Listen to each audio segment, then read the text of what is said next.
ചെറിയ വേദന പോലും സഹിക്കാൻ പറ്റാത്ത കുട്ടികളിൽ ഇതൊക്കെ നന്നായിട്ട് പെയിൻ ആയിട്ട് എക്സ്പ്രസ് ചെയ്യാറുണ്ട്. രണ്ടാമത്തെ ഒരു കാര്യം വിറ്റമിൻ ഡി കുറയുന്ന ഒരു കേസിലാണ്. പിന്നെ അതുപോലെ കുറേ നേരം നിൽക്കുന്ന, അതായത് ഇപ്പൊ ഗൈഡ്സിലൊക്കെ ഉള്ള കുട്ടികള്, അങ്ങനത്തെ കുട്ടികൾ സ്പോർട്സ് ഒക്കെ ഒരുപാട് ചെയ്യുന്ന കുട്ടികൾ, അവർക്കൊക്കെ ഈ കാലുവേദന പറയാറുണ്ട്. മറ്റൊരു റീസൺ എന്ന് പറഞ്ഞാൽ സോഷ്യൽ ഡിപ്രൈവേഷൻ, അങ്ങനെ എന്തെങ്കിലും സോഷ്യലി എന്തെങ്കിലും ഇഷ്യൂസ് ഉള്ള കുട്ടികളിൽ, എന്തെങ്കിലും ഫിസിക്കൽ അല്ലെങ്കിൽ സെക്ഷൽ അബ്യൂസ് നടക്കുന്ന കുട്ടികളിൽ, അല്ലെങ്കിൽ അവരുടെ ഫിറ്റ്നസ് വളരെ കുറഞ്ഞിട്ടുള്ള കുട്ടികളിൽ, മുന്നേ തന്നെ ഒരു വളരെ വേദന, പ്രീവിയസ് പെയിൻ എക്സ്പീരിയൻസും ഈ ഒരു വേദനനെ എക്സാസർബേറ്റ് ചെയ്യാറുണ്ട്. എന്തൊക്കെ കാര്യങ്ങൾ ഉണ്ടെങ്കിലാണ് നമ്മൾ ഒരുപാട് വെറീഡ് ആവേണ്ടത്? ഈ പെയിൻ ഞാൻ പറഞ്ഞു ഗ്രോയിങ് പെയിൻ ആണ്, നോർമൽ ആണ്. പക്ഷെ എന്തൊക്കെ കാര്യങ്ങൾ ഉണ്ടെങ്കിൽ നമ്മൾ ഒരുപാട് വെറീഡ് ആവണം?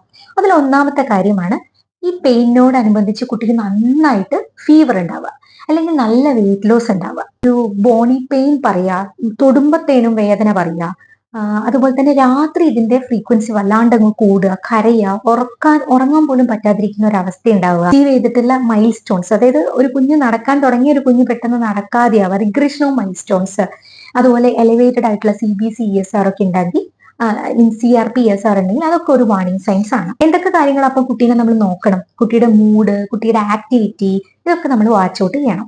ഇതൊക്കെ ഉണ്ടെങ്കിൽ നിങ്ങൾ തീർച്ചയായും നിങ്ങളുടെ പീഡിയാട്രിഷനെ കാണിക്കേണ്ടതാണ്. ഇനി അല്ല, ഞാൻ നേരത്തെ പറഞ്ഞിട്ടുള്ള ഗ്രോയിങ് പെയിൻ